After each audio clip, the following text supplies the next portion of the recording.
नमस्कार, आदाब, सत श्री अकाल। खबरों की दुनिया में इस वक्त हलचल तेज है। कहीं जंग के बादल मंडरा रहे हैं, कहीं सियासत में शब्दों के तीर चल रहे हैं और कहीं हादसों ने पूरे देश को झकझोर कर रख दिया है। आप देख रहे हैं एसटी इन्फो टीवी और मैं हूं आपके साथ आकाश। तो चलिए बिना वक्त गंवाए शुरू करते हैं आज का खास बुलेटिन और डालते हैं नजर देश और दुनिया की उन तमाम बड़ी खबरों पर जो इस वक्त सुर्खियों में है और जिन पर टिकी है पूरे दुनिया की नजर। सबसे पहले रुक करते हैं आज की पहली और सबसे बड़ी खबर की ओर से। होर्मुज़ जल डमरू मध्य पर ईरान का बड़ा ऐलान, भारत को राहत, अमेरिका यूरोप के लिए चेतावनी। मध्य पूर्व युद्ध के बीच ईरान ने दुनिया के सबसे अहम समुद्री रास्तों में से एक होर्मुज़ जल डमरू मध्य को लेकर बड़ा फैसला लिया है। ईरान ने साफ किया कि यह रास्ता अमेरिका, इजराइल और उनके पश्चिमी सहयोगियों के जहाजों के लिए बंद रहेगा, जबकि अन्य देशों के लिए इसे खुला रखा जाएगा। यह ऐलान इस्लामिक रिवोल्यूशनरी गार्ड कॉर्प्स यानी IRGC की ओर से लिया गया है। संगठन ने कहा कि युद्ध की स्थिति में इस समुद्री मार्ग की आवाजाही को नियंत्रित करने का अधिकार ईरान के पास है। इस फैसले से भारत और चीन जैसे देशों को कुछ राहत मिल सकती है, क्योंकि यह मार्ग फारस की खाड़ी से तेल और व्यापारिक जहाजों के लिए बेहद अहम माना जाता है। हालांकि अमेरिका और इजराइल के लिए यह खुली चेतावनी मानी जा रही है कि अगर उनके जहाज इस मार्ग में दिखाई दिए तो उन पर कड़ी कार्रवाई की जा सकती है। गौरतलब है कि 28 फरवरी को अमेरिका इजराइल के हमलों के बाद से यह समुद्री मार्ग लगभग बंद स्थिति में है, जिससे वैश्विक तेल बाजार और अंतर्राष्ट्रीय व्यापार पर भी असर पड़ने की आशंका बढ़ गई है। नीतीश कुमार के राज्यसभा जाने पर सियासी तूफान, अखिलेश यादव का भाजपा पर तीखा हमला। बिहार की राजनीति में हलचल तेज हो गई है। मुख्यमंत्री नीतीश कुमार के राज्यसभा चुनाव में नामांकन के बाद समाजवादी पार्टी प्रमुख अखिलेश यादव ने भाजपा पर तीखा हमला बोला। अखिलेश यादव ने सोशल मीडिया पर लिखा कि यह बिहार के इतिहास का सबसे बड़ा अपहरण है। उन्होंने आरोप लगाया कि यह केवल राजनीतिक नहीं बल्कि आर्थिक अपहरण है और भाजपा ने फिरौती में पूरा बिहार मांग लिया है। वहीं तेजस्वी यादव ने भी भाजपा पर आरोप लगाते हुए कहा कि पार्टी जनता दल यूनाइटेड को खत्म करने की साजिश रच रही है।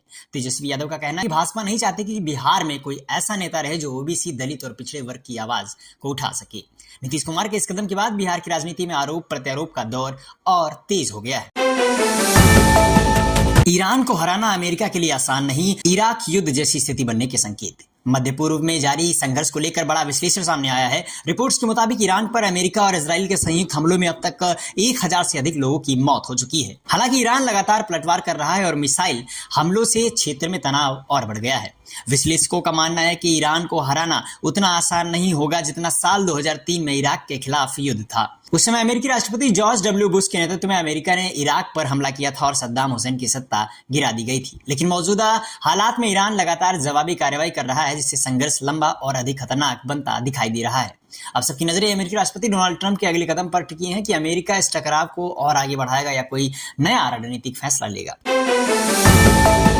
आसाम में वायुसेना का सुखोई 30 फाइटर जेट क्रैश, 2 पायलटों की दर्दनाक मौत। देश के उत्तर पूर्व से दुखद खबर सामने आई है। भारतीय वायुसेना का लड़ाकू विमान सुखोई Su-30 MKI असम के कार्बी आंगलोंग जिला में क्रैश हो गया। यह फाइटर जेट ट्रेनिंग मिशन पर था और जोरहाट से उड़ान भरने के बाद लगभग 60 किलोमीटर दूर दुर्घटनाग्रस्त हो गया। इस हादसे में वायुसेना के स्क्वाड्रन लीडर अनुज और फ्लाइटिंग लेफ्टिनेंट पूर्वेश दुरक्कर की मौत हो गई। वायुसेना ने सोशल मीडिया पर शोक व्यक्त करते हुए कहा कि पूरे बल की संवेदनाएं शहीद पायलटों के परिवार के साथ हैं। बताया जा रहा है कि विमान से आखिरी संपर्क शाम 7:42 पर हुआ था, जबकि रात 9:34 पर इसके लापता होने की सूचना सामने आई थी। फिलहाल हादसे के कारणों की जांच शुरू कर दी गई है। तो ये थी आज की बड़ी खबरें। खबरों का सिलसिला यहीं थमता है, लेकिन दुनिया की हलचल अभी जारी है। कहीं सियासत की चाल बदल रही है तो कहीं सरहदों पर हालात नई करवट ले रहे हैं। आप देखते रहिए एसटी इन्फो टीवी। मैं हूं आपका साथी आकाश। अगर आपको हमारे बुलेटिन पसंद आया तो वीडियो को लाइक करें, चैनल को सब्सक्राइब करें और इस खबर को ज्यादा से ज्यादा लोगों तक जरूर पहुंचाएं। फिलहाल के लिए मुझे दीजिए इजाजत, फिर हाजिर होंगे नई खबरों और नए अंदाज और नई ऊर्जा के साथ। नमस्कार, जय हिंद, वंदे मातरम।